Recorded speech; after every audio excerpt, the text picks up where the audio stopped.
नमस्कार, स्वागत है आपका न्यूज पायलट एमपी में और मैं हूं आपके साथ फलक ज़ारा। आइए बढ़ते हैं आज की कुछ खास खबरों की ओर। इंदौर पुलिस द्वारा शातिर चोर गैंग को पकड़ा है। पकड़े गए आरोपियों ने अब तक थाना राजेंद्र नगर राव और तेजाजी नगर क्षेत्र में चोरी की घटनाओं को अंजाम दिया था। पकड़े गए दोनों आरोपियों से अभी तक 25 लाख रुपए का माल बरामद किया है। इंदौर के राजेंद्र नगर थाना पुलिस ने एक बड़ी चोरी का पर्दाफाश करते हुए दो आरोपियों को 25 लाख की चोरी के माल के साथ गिरफ्तार किया है। दरअसल राजेंद्र नगर थाना क्षेत्र में चोरी की वारदातों को अंजाम देने वाले बदमाशों को पकड़ने के लिए एक विशेषज्ञ टीम का गठन किया गया था, जिसमें जोन 1 के अलग अलग थाना क्षेत्र में चोरी की घटना को अंजाम देने वाले शातिर दो चोरों को गिरफ्तार करने में सफलता हासिल की है। आरोपियों ने तीनों थाने में अलग अलग समय में चोरी को वारदात को अंजाम दिया था। थाने राजेंद्र नगर क्षेत्र में एक परिवार बाहर शादी में गया था, तभी घर ताला तोड़कर चोरी की घटना को अंजाम दिया गया।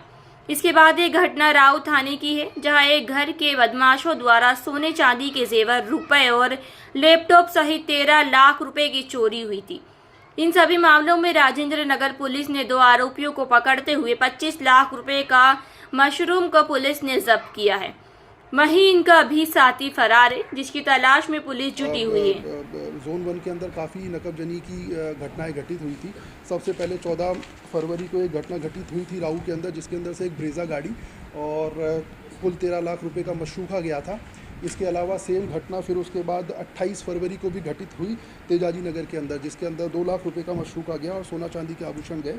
इसके साथ 1 मार्च को भी थाना राजेंद्र नगर में एक घटना घटित होती है नकबजनी की, जिसमें 12 लाख रुपए जाते हैं। इसके अलावा फिर 4 मार्च को भी। तो इन सभी चोरियों के अंदर जब हमने विस्तृत तौर पर CCTV फुटेज खंगाले और विशेष टीम का गठन किया, जो इसमें आरोपियों की धरपकड़ और हिरासत के लिए हमने बनाई, तो जब हमने एक्सटेंसिव लेवल पे इसमें CCTV फुटेज चेक किए, इसके साथ साथ जो हमारा टेक्निकल एनालिसिस होता है, वो टेक्निकल एनालिसिस की मदद से जब हमने पता किया, तो हमको एक चीज़ पता चली कि सभी चोरियों में एक कॉमन चीज़ निकल के आती है, वो है बेलेनो ब्रेजा गाड़ी, जो पहली नकबजनी से चोरी हुई थी।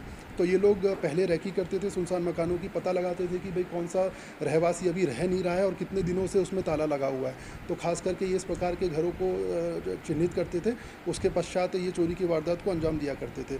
इसके अंदर मुख्यतः 3 लोग हैं, एक सुनील जो देवास का रहने वाला है, एक दीपक जो रतलाम का रहने वाला है और जो इनका मास्टरमाइंड वसीम है जो मुंबई का रहने वाला है। टोटल इसमें जो जितनी भी 4 चोरियाँ, उसमें टोटल 37 लाख का मशरूका लोगों का गया था, जिसमें से अभी हम एट प्रेजेंट 25 लाख का मशरूका बरामद करने में सफल रहे हैं। इसके अलावा इसमें जो एक फ़रार व्यक्ति है वसीम, जो इन दोनों का ऐसा कहना है कि इन्वेस्टिगेशन में जो हमने पाया कि वो मास्टरमाइंड इन सब चीज़ों का, तो उसको भी हम काफ़ी क्लोजिंग कर रहे हैं और संभवतः उसको भी हम पकड़ लेंगे। तो इसमें और भी जो चोरियाँ वो खुलने की संभावना और आने वाले समय में जो मशरूका हमने जब्त किया है, उससे भी बड़ी संख्या में और मशरूका हम जब्त कर पाएंगे इसके अंदर। ये इसमें जो वसीम है, ये बेसिकली मुंबई का रहने वाला है। इसका जो हमारी जो इन्वेस्टिगेशन हुई थी, इसके अंदर ये 2 सुनील और जो दीपक है, उनका ऐसा कहना था कि वसीम ने उनको हायर किया था कि जो भी चोरी का माल रहेगा उसमें से 30% मैं आपको दे दूंगा, बाकी 70% हम अपने पास रखेंगे। तो इस प्रकार से वसीम एक प्रोफेशनल चोर था और इन्होंने इन दोनों को हायर किया था, ताकि क्योंकि ये लोकल लोन हाउ को जानते थे, ये मुंबई का था, तो ये लोकल लोन हाउ और लोकल लोगों को जानते थे, पहचानते थे, इसीलिए। गाड़ियाँ, अब देखिए, इनका मुख्य जो उद्देश्य रहता था वो किसी भी प्रकार की चोरी करना रहता था। जैसे कि सभी चोरी की वारदातों में आप देखेंगे तो कैश गया है, सोना चांदी के आभूषण गए हैं, फिर अगर कोई मोटरसाइकिल गई है और कोई गाड़ी अगर मिल जाती, टीवी है, सब गई है। तो ये इस प्रकार के ऐसे नहीं थे कि एक पर्टिकुलर गाड़ी का गिरोह था, ये बेसिकली नकबजनी का गिरोह था। इनको जो मिलता था वो ले लेते थे, उसको खपत कराते थे।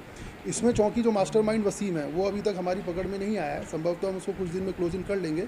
उससे हमें और विस्तृत इन्वेस्टिगेशन में फर्दर मिलेगा कि भाई उसने कहीं और भी तो ऐसी घटना घटित नहीं की है, और आगे की चेन जो डेवलप होती है कि कहाँ माल खपाते थे, किसको बेचते थे, वो आगे डेवलप होगा।